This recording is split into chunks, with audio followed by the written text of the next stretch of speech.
এদিকে সুপ্রিম কোর্টে ধাক্কা খাবার পর এবার কটাক্ষ করলেন বিরোধী দলনেতা শুভেন্দু অধিকারী। তিনি বলছেন যে দুষ্কৃতীদের নিরাপত্তা দেওয়াই একটা নির্বাচিত সরকারের লক্ষ্য। মমতা বন্দ্যোপাধ্যায়ের ঘনিষ্ঠ হলেই কি দুষ্কৃতীদের রক্ষা করতে হবে, প্রশ্ন তুলেছেন বিরোধী দলনেতা শুভেন্দু অধিকারী।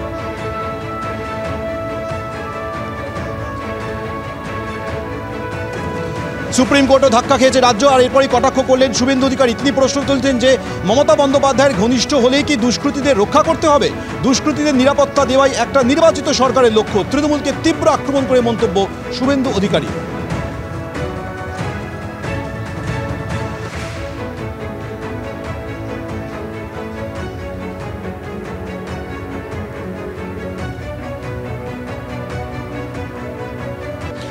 একজন অভিযুক্তকে একটা মামলায় 14 দিন তাকে পুলিশ কাস্টডিতে নেওয়া যায় এবং তারপরে সেক্ষেত্রে তাকে আর নেওয়া যায় না।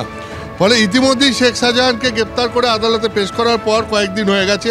ফলে এই যে সময়টা তো তার পুলিশ কাস্টডির পিরিয়ড থেকেই বাদ যাবে।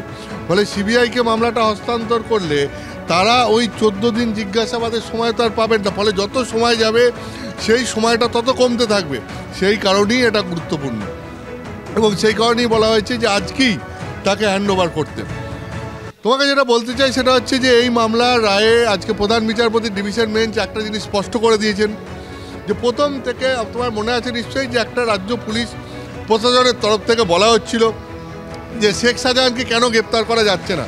শেখ শাহজাহানকে গ্রেপ্তার করা যাচ্ছে না তার কারণ হচ্ছে শেখ শাহজাহানকে গ্রেপ্তার করার ক্ষেত্রে নাকি হাইকোর্ট একটা নিষেধাজ্ঞা দিয়েছে, যে তদন্তের ওপর তারা স্থগিতাদেশ দিয়েছে, যেটা 28শে ফেব্রুয়ারি কলকাতা হাইকোর্ট খুব পরিষ্কার করে জানিয়ে দেয় যে কোনো রকম কোনো স্থগিতাদেশ শেখ শাহজাহানের গ্রেপ্তারির ওপর নেই।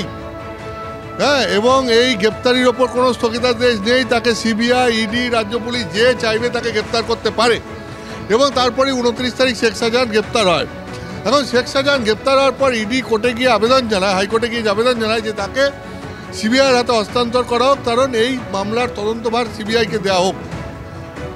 কোর্ট এইখানে গতকাল যেটা হয় কলকাতা হাইকোর্ট জানায় যে শেখ শাহজাহানকে গ্রেপ্তার করার ওপর কোনো স্থগিতাদেশ ছিল না।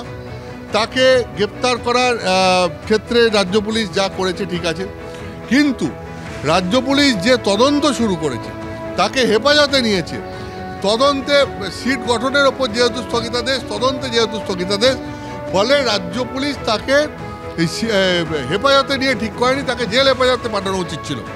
এবং এরপরই আজকে কলকাতা হাইকোর্টের প্রধান বিচারপতি ডিভিশন বেঞ্চ যে রায় দিয়েছেন তাতে বলেছে যে সিঙ্গেল বেঞ্চ সিট গঠনের নির্দেশ দিয়েছিল তা স্থগিত করে দেওয়া হয়, কিন্তু স্পষ্ট করে দেওয়া হয় যে রাজ্য পুলিশ যে মামলা করেছিল তার ভিত্তিতে আর তদন্ত করতে পারবে না। কিন্তু এই নির্দেশ সত্ত্বেও একটি মামলা তদন্তভার রাজ্য পুলিশ সিআইডির হাতে দেয় এবং সেই সিআইডি 1 মার্চ ফৌজদারি কার্যবিধির 91 এবং 160 ধারায় নোটিশও জারি করে, অর্থাৎ তারা তদন্ত প্রক্রিয়া জারি রেখেছিল। রাজ্য পুলিশের এই পদক্ষেপ এটা মনে করার পক্ষে যথেষ্ট যে তারা পক্ষপাত দুষ্ট এবং 50 দিনের বেশি ধরে একজন পলাতক অভিযুক্তকে বাঁচাতে, তদন্ত বিলম্বিত করতে সমস্ত রকম পদক্ষেপ রাজ্য পুলিশ করেছে। এটা কলকাতা হাইকোর্ট আজকে তার রায়ে বলেছে।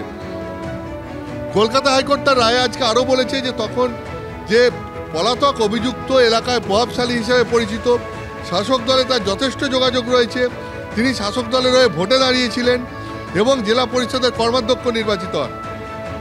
এইখানে কলকাতা হাইকোর্ট যেটা আরও বলছে যে রাজ্য পুলিশ একটা লুকোচুরি খেলার পদ্ধতি নিয়েছিল, যে সেই অভিযুক্তকে আড়াল করতে যিনি রাজনৈতিকভাবে অত্যন্ত প্রভাবশালী এবং যিনি দেখিয়ে দিয়েছেন রাজ্য পুলিশের হাতে তদন্তভার থাকলে তাতে তার প্রভাব খাটানোর জায়গায় তিনি রয়েছেন।